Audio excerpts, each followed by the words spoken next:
संख्याएं क्या होती हैं उनके बारे में हमने जाना था कि कौन कौन सी संख्याएं होती हैं, उनके क्या क्या नाम है। तो आज हम पढ़ेंगे कि संख्याओं के प्रगुण, संख्याओं के प्रगुण आज का टॉपिक है। लेकिन उससे पहले संख्याओं के प्रगुण पढ़ने से पहले हम छोटी सी जानकारी और लेंगे कि क्रमागत संख्याएं क्या होती हैं, क्रमागत सम संख्याएं क्या होती हैं और क्रमागत विषम संख्याएं क्या होती हैं। इसके पढ़ने के बाद हम पढ़ेंगे संख्याओं के प्रगुण। तो चलिए देखते हैं कि क्रमागत संख्याएं क्या होती हैं। क्रमागत संख्याएं, क्रमागत संख्याएं या संख्या कह लीजिए क्या होती हैं। क्रम से आने वाली सभी संख्याएं क्या कहलाती हैं, क्रमागत संख्याएं कहलाती हैं। क्रम से आने वाली यानी कि क्रम धन आगत, क्रमागत, आगत का मतलब आना और क्रम का मतलब क्रम होता है एक क्रम से चलना, यानी कि क्रम से आने वाली संख्याएं हमारी क्या कहलाती हैं, क्रमागत संख्याएं कहलाती हैं। मान लीजिए कि जैसे कि 1 2 3 4 5 डॉट डॉट, या यूँ कह लीजिए कि 11 12 13 14 डॉट डॉट डॉट, यानी कि क्रम से आने वाली जैसे कि 1 के बाद 2 आता है, 2 के बाद 3 आता है, 3 के बाद 4 आएगा, इसी तरह से 11 के बाद 12 आएगा, 12 के बाद 13, 13 के बाद 14। क्रम से आने वाली संख्याएं क्रमागत संख्याएं कहलाती है। इन संख्याओं के बीच का गैप या अंतर 1 होता है। क्रम से आने वाली संख्याओं के बीच का गैप 1 होता है। क्रमागत संख्याएं यानी कि क्रम से आने वाली सभी संख्याएं क्या कहलाती हैं, क्रमागत संख्याएं कहलाती है। मान लीजिए कि माना x क्या है कि धन पूर्णांक संख्या है। मान लीजिए कि ये क्या है, धन पूर्णांक है, संख्या है। x जो है धन पूर्णांक संख्या है। अब हमारी क्रमागत संख्या क्या होंगी, x में 1 जोड़ेंगे, फिर x में 2 जोड़ेंगे, यानी कि x + 1, x + 2, x + 3 dot dot dot, ये क्या कहलाएंगी, हमारी क्रमागत संख्याएं कहलाएंगी। x कोई धन पूर्णांक है, जैसे मान लीजिए कि x बराबर 1 ले लेते हैं, तो यहाँ से क्या होगा, 2 होगा, 1 में 1 जोड़ेंगे 2 होगा, और फिर यहाँ से 1, क्योंकि हमने x का मान 1 रखा है तो 1 में 2 जोड़ेंगे 3 हो जाएगा, इसी तरह से 1 में 3 जोड़ेंगे 4 हो जाएगा। इसी तरह से मान लें कि यहाँ पे x + 4 है तो 1 में 4 जोड़ेंगे तो हमारा 5 मिल जाएगा।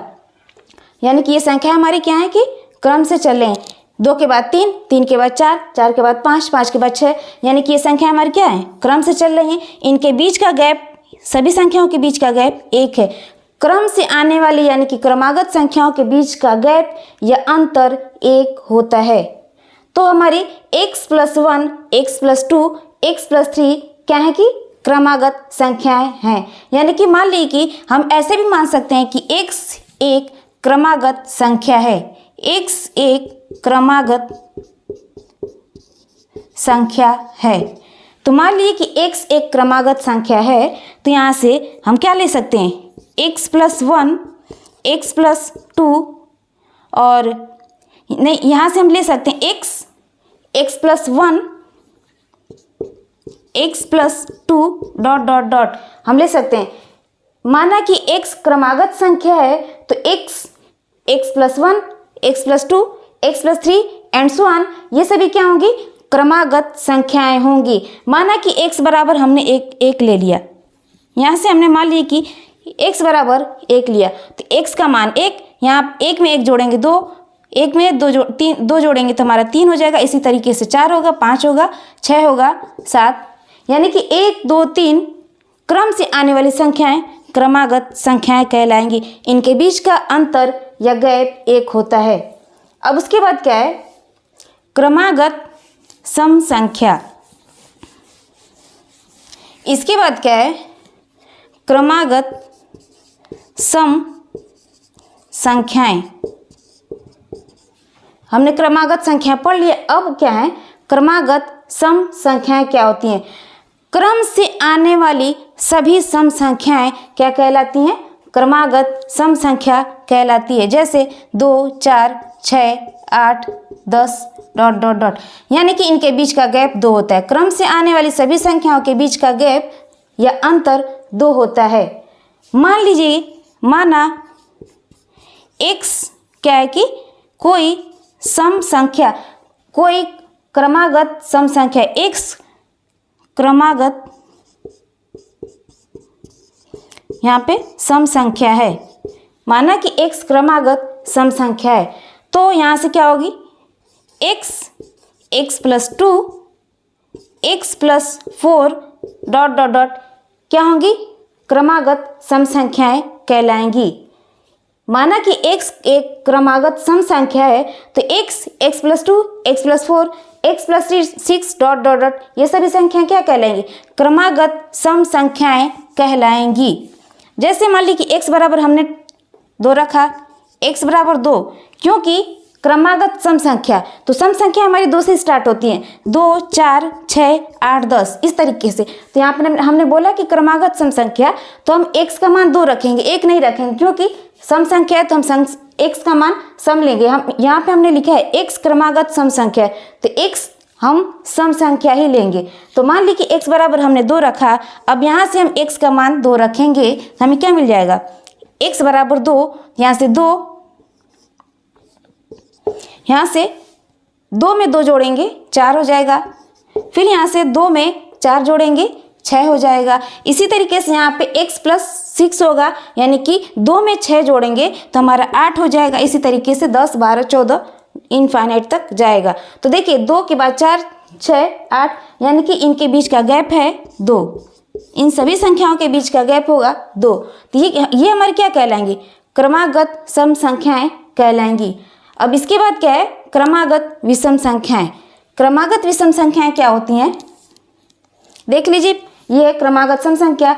इसके बाद हम पढ़ेंगे क्रमागत विषम संख्याएं। क्रमागत विषम संख्याएं क्या होती हैं, क्रम से आने वाली सभी विषम संख्याएं क्रमागत विषम संख्या कहलाती है। क्रम से आने वाली सभी विषम संख्याएं क्रमागत विषम संख्याएं कहलाती हैं। जैसे 1, 3, 5, 7, 9 डॉट डॉट, इनके बीच का गैप भी क्या होगा, 2 होगा। क्रमागत सम संख्याओं के बीच का गैप या अंतर भी 2 होगा, और क्रमागत विषम संख्याओं के बीच का अंतर भी 2 होगा। जैसे मान ली कि माना x कोई क्रमागत विषम संख्या है, x क्रमागत विषम संख्या है। माना x क्रमागत विषम संख्या है, तो यहाँ से x प्लस 2, x प्लस 4 क्या होगा, हमारा विषम संख्या होगी, क्रमागत विषम संख्या होगी। अब मान लीजिए कि हमने माना है यहाँ से कि x क्रमागत विषम संख्या है, तो x का मान भी हम विषम संख्या ही रखेंगे। जैसे मान लीजिए कि x बराबर हमने 1 ले लिया, या x बराबर 3 ले लेंगे, क्योंकि हमें यहाँ से विषम संख्या लेनी, x को हमने क्रमागत विषम संख्या माना है, तो x का मान हम जब भी लेंगे विषम संख्या ही लेंगे। तो मान लीजिए कि मैंने 1 से स्टार्ट किया, x का मान 1 रखा। अब x का मान 1 रखने पे हमें क्या, यहाँ से क्या मिलेगा, x बराबर 1, यानी कि यहाँ से 1 मिलेगा, और 1 में 2 जोड़ेंगे तो 3, और 1 में 4 जोड़ेंगे तो 5। इसी तरह से 1 में क्या करेंगे हम, यहाँ से 1 में हम 6 जोड़ेंगे तो हमारा 7 मिल जाएगा। इसी तरीके से आगे हमें मिल जाएगा। इनके बीच का गैप भी 2 होता है। क्रमागत विषम संख्याओं के बीच का अंतर 2 होता है। क्रमागत सम संख्याओं के बीच का अंतर भी 2 होता है, और क्रमागत विषम संख्याओं के बीच का अंतर भी 2 होता है। तो ये रही हमारी क्रमागत विषम संख्या। जब हम विषम संख्या मानेंगे तो x का मान विषम रखेंगे, और जब सम संख्या मानेंगे तो x का मान सम रखेंगे। तो ये हो गई हमारी क्रमागत संख्याएं, क्रमागत सम संख्याएं और क्रमागत विषम संख्याएं। फिर से सुन लीजिए, क्रमागत संख्याएं वो होती हैं, क्रम से आने वाली सभी संख्याएं हमारी क्या कहलाती, क्रमागत संख्याएं होती है, उनके बीच का गैप या अंतर 1 होता है। लेकिन हमारी क्रमागत सम संख्या क्या होती हैं, क्रम से आने वाली सभी संख्याएं हमारी क्रमागत सम संख्याएं कहलाती हैं, उनके बीच का अंतर 2 होता है। और इसी तरीके से क्रमागत विषम संख्या होती हैं, क्रम से आने वाली सभी विषम संख्याएं क्या कहलाती हैं? क्रमागत विषम संख्याएं कहलाती हैं और इनके बीच का अंतर 2 होता है। ये रही हमारी क्रमागत संख्याएं, क्रमागत विषम संख्याएं, क्रमागत सम संख्याएं। अब हम पढ़ेंगे संख्याओं के प्रगुण। तो चलिए देखते हैं संख्याओं के प्रगुण क्या होते हैं। अब संख्याओं के प्रगुण है हमारे क्रम विनिमेय नियम। क्रम विनिमेय नियम पहला है हमारा क्रम विनिमेय नियम। इसका नियम क्या होता है? यदि दो संख्याएं किसी भी क्रम में जोड़ी जाएं तो उनके योग में अंतर नहीं आता है, यानी कि उनके योग में कोई भी परिवर्तन या फर्क नहीं होता है। यदि दो संख्याएं किसी भी क्रम में जोड़ी जाएं, मान ली कि हम दो संख्याएं लेती हैं, उनको किसी भी क्रम में या आगे पीछे करके हम किसी भी तरीके से जोड़ें तो उनके योग या जोड़ में कोई भी परिवर्तन या अंतर नहीं होता है। जैसे मान लीजिए कि बोला है कि यदि दो संख्याएं, मान लीजिए कि हमने 3 और 4 लिया, दो संख्याएं ली हैं, अब क्या करना है? इनको जोड़ना है। तो जोड़ने के लिए मान लीजिए कि हम लिख सकते हैं, जैसे हमने संख्या ली है 3 4, अब हम इसको जोड़ेंगे, जैसे 3 + 4 जोड़ेंगे तो क्या होगा? हमारा 7 होगा। 3 में 4 जोड़ेंगे तो भी 7 होगा, या यूं कह लीजिए कि 4 में 3 जोड़ेंगे तो भी हमारा 7 होगा। 3 में 4 जोड़ेंगे तो भी 7 होगा, 4 में 3 जोड़ेंगे तो भी 7 होगा। इनके क्रम में परिवर्तन, इनके स्थान में परिवर्तन करने से इनके मान में कोई परिवर्तन नहीं होता है। यदि 3 की जगह 4 रख दें और 4 की जगह 3 रख दें और उसके बाद जोड़ें, इनके मान में कोई परिवर्तन नहीं होगा। यही है हमारा क्रम विनिमेय नियम। क्रम विनिमेय नियम जैसे यहाँ पे बोला है कि a + b = b + a, तो मान लीजिए कि हमने 3 को a मान लिया और 4 को b मान लिया, तो a में b जोड़ेंगे या b में a जोड़ेंगे, दोनों के मान में कोई परिवर्तन नहीं होगा। यहाँ से हमें क्या मिलेगा? 7 मिलेगा। तो यही है हमारा क्रम विनिमेय नियम। यदि दो संख्याएं किसी भी क्रम में जोड़ी जाएं, उनके मान में कोई परिवर्तन नहीं होगा। तो यही है हमारे, जैसे मान ली कि हमने दो संख्या, मान ली कोई भी संख्या उठा सकते हैं यहाँ से, जैसे मान ली कि यहाँ पे हमने क्या लिया? 10 ले लिया और 13 ले लिया। अब क्या करेंगे हम? 10 + 13 या 13 + 10, दोनों को हम ये ऐसे लिख सकते हैं, 13 + 10 या 10 + 13, दोनों के मान में कोई परिवर्तन नहीं होगा। 10 में 13 जोड़ेंगे तो 23 होगा, 13 में 10 जोड़ेंगे तो भी 23 होगा, यानी कि इनके मान में कोई परिवर्तन नहीं आया है। तो यही हो गई हमारी क्रम विनिमेय संख्या। क्रम विनिमेय संख्या का मतलब होता है दो संख्याएं हम लेंगे, उनके स्थान में परिवर्तन करने के बाद उनको जोड़ने पे उनके मान में कोई परिवर्तन नहीं होगा। अब आगे है हमारा सहचार्य नियम। सहचार्य नियम क्या होता है? यदि 3 धन पूर्णांक को जैसे 4, 8 और 3 को जोड़ना हो तो 4 और 8 के योग में 3 जोड़ने से वही फल प्राप्त होता है जो 4 और 8 के योग में जोड़ने से होता है, अर्थात a + b + c = a + b + c। अब देखिए क्या होता है कि 3 संख्याएं हम लेंगे, 3 संख्याओं को लेकर जोड़ने पर, जैसे यहाँ पे बोला है कि a +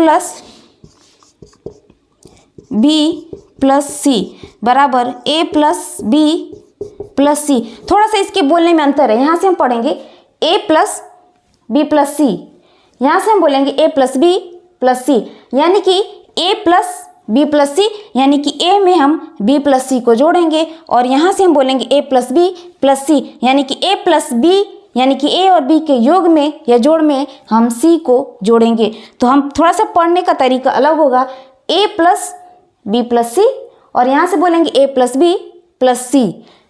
अब इनके मान में कोई परिवर्तन नहीं होगा। जैसे यहाँ पे बोला है कि यदि 3 धन पूर्णांक को जैसे 4, 8 और 3 को जोड़ना हो तो 4 और 8 के योग में 3 जोड़ा जाए तो वही फल प्राप्त होगा जो 4 और 8 के योग में जोड़ने से होगा, जो 4, 3, यहाँ पे 3 होगा, 4, 3 और 8 के योग में जोड़ने से होगा। जैसे a + b A plus B plus C और यहाँ A plus B plus C. अब देखिए मान लीजिए कि हमने 3 संख्याएं ली हैं, जैसे कि 5, 7 या 10 ले लीजिए। अब इनको क्या करेंगे, हम इसी क्रम में जोड़ेंगे। तो मान लीजिए कि ए बराबर हमने 5 लिया, बी बराबर 7 लिया और सी बराबर 10 लिया। अब चलिए जोड़ते हैं इसको। तो ए की जगह हम 5 रखेंगे, 5 प्लस बी की जगह 7 रखेंगे, तो यहाँ से हम लिखेंगे 7 प्लस और यहाँ से सी की जगह 10, तो यहाँ से 10। फिर हम क्या करेंगे, यहाँ से ए की जगह 5 रखेंगे, 5 बी की जगह 7 रखेंगे और यहाँ से प्लस सी की जगह 10 रखेंगे। अब जोड़ के देखते हैं कि क्या इनके मान में कोई परिवर्तन आता है या नहीं। तो चलिए जोड़ते हैं। यहाँ से होगा 5 प्लस 7 और 10 17 हो जाएगा। यहाँ से भी 7 5 12 प्लस 10, 7 5 और 17, 5 में 17 जोड़ेंगे तो कितना होगा हमारा, यहाँ से हो जाएगा 22 और यहाँ से 12 में 10 जोड़ेंगे तो भी यहाँ से हमें 22 मिल गए। यानी इनके मान में कोई परिवर्तन नहीं हुआ। तो कोई 3 संख्या दी गई हो, पहली संख्या दूसरी संख्या और तीसरी संख्या के जोड़ में पहली संख्या को जोड़ें और पहली संख्या और दूसरी संख्या के जोड़ में तीसरी संख्या को जोड़ें तो इनके मान में कोई परिवर्तन नहीं होगा। ये क्या है, हमारा सहचार्य नियम। तो फिर से देख लीजिए, बहुत ही आसान है, इसमें कुछ है नहीं। जैसे ब्रैकेट को यहाँ से उठा करके आप यहाँ रख देंगे, बाकी और कुछ नहीं करना है, इसके मान में कोई परिवर्तन नहीं होगा। या जैसे आप यूँ कह लीजिए कि आधा गिलास खाली या आधा गिलास पानी, बात वही हुई। आप इनको जोड़ के इनको जोड़िए या इनको जोड़ करके इनको जोड़िए, बात वही हुई। इनके मान में कोई परिवर्तन नहीं होगा। अब आगे हमारा योगात्मक तत्समक। तो चलिए देखते हैं योगात्मक तत्समक क्या है।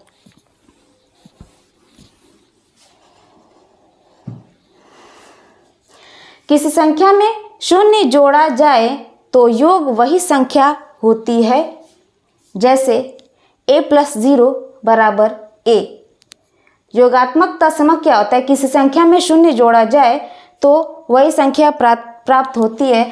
तो जो संख्या जोड़ी जाएगी वही संख्या क्या कहलाएगी, योगात्मक तत्समक कहलाएगी। जैसे a प्लस 0 बराबर हमें क्या मिलेगा, यहाँ से a मिलेगा। तो 0 क्या है, a का योगात्मक तत्समक कहलाएगा।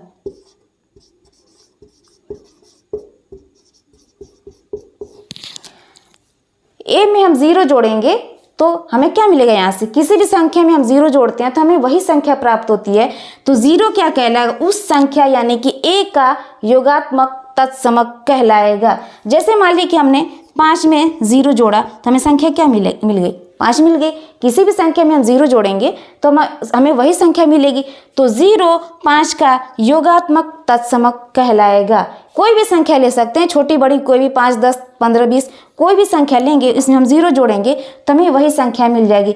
जिस संख्या में हम 0 जोड़ेंगे यानी कि ऐसी संख्या जो किसी संख्या में जोड़ने पर हमें वही संख्या देती है, वो संख्या क्या कहलाएगी, योगात्मक तत्समक संख्या कहलाएगी। जैसे a प्लस 0, जैसे a प्लस 0 यानी कि 0 जो है किसी भी संख्या का योगात्मक तत्समक कहलाएगा या होता है। अब आगे देखिए योगात्मक प्रतिलोम। योगात्मक प्रतिलोम क्या होता है, दो पूर्णांकों को जोड़ने पर यदि योग 0 हो तो दोनों संख्याएं एक दूसरे की योगात्मक प्रतिलोम कहलाएंगी। फिर से देखिए क्या होता है, योगात्मक प्रतिलोम संख्याएं क्या होती हैं। दो पूर्णांकों को जोड़ने पर यदि उनका योग 0 हो जाए तो वो संख्याएं क्या कहलाएंगी, योगात्मक प्रतिलोम संख्याएं कहलाएंगी। जैसे मान लीजिए कि a प्लस माइनस a बराबर 0 बोला। यहाँ पे दो पूर्णांकों को जोड़ने पर यदि योग 0 हो तो दोनों संख्याएं एक दूसरे के योगात्मक प्रतिलोम कहलाएंगे। यानी कि a में माइनस a जोड़ेंगे तो क्या मिल जाएगा, यहाँ से a में प्लस और माइनस का गुणा करेंगे तो माइनस होगा, बराबर 0 हमें मिल गया। यानी कि a में माइनस a जोड़ेंगे तो हमें क्या मिल गया, 0 मिल गया। तो a माइनस a का क्या कहलाएगा, योगात्मक प्रतिलोम या उल्टा। प्रतिलोम का मतलब होता है उल्टा। तो ए जो है -a का योगात्मक प्रतिलोम कहलाएगा या -a का योगात्मक प्रतिलोम कहलाएगा। दोनों संख्याएं एक दूसरे की योगात्मक प्रतिलोम होगी। a का योगात्मक प्रतिलोम -a और -a का योगात्मक प्रतिलोम a होगा। तो ये रहा हमारा योगात्मक प्रतिलोम, यानी कि दो पूर्णांकों को जोड़ने पर यदि योग 0 हो तो दोनों संख्याएं एक दूसरे की योगात्मक प्रतिलोम कहलाएंगी। तो ये रहा हमारा संख्याओं के प्रगुण।